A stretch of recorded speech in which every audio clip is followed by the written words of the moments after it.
Řeka Ohře protéká zlomovým pásmem pod Krušnými horami. Krajinu severozápadních Čech formovala sopečná činnost. Po 10 až 15 milionů let tu rostl tzv. Štítový vulkán a na přelomu druhohor a třetihor vznikaly opakovanými výlevy žhavé lávy Doupovské hory. Termální prameny Teplic a Karlových Varů jsou horkým důkazem dosud aktivních podzemních energií. Uveďme citaci geologa Karla Žebery. Vnitřní část českého masivu měla parovinný ráz.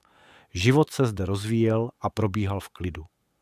Tuto pohodu však narušily události mladších třetihor. Výzdvih pohraničních horstev se zrychlil. Na jižním úpatí Krušných hor se oživil pohyb na podkrušnohorském zlomu.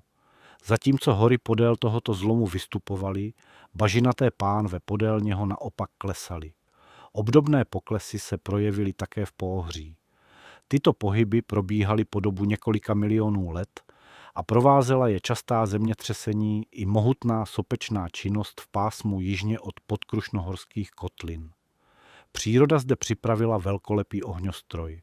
Desítky sopek vyvrhovaly sopečné pumy, drobné lapily, strusku a popel, zatímco ze sopečných jícnů vytékaly kilometry dlouhé proudy žhavé lávy. Z puklin na mnoha místech unikaly žhavé plyny, horké páry nebo teplé vody. Za tropických nocí tonula zdejší příroda v rudé záři vytékající lávy. České středohoří a Doupovské hory vznikly ze složitého řetězu malých sopek i velkých vulkánů. Sopečná činnost se však neomezila jen na toto území. Ojedinělé velké a četné menší sopky vyrostly v celé severní polovině českého masivu. Lávové výchozy tu tvořily čedičové hory jako Milešovka, Bořeň, Kletečná, Lovoš, Klapí a mnoho dalších.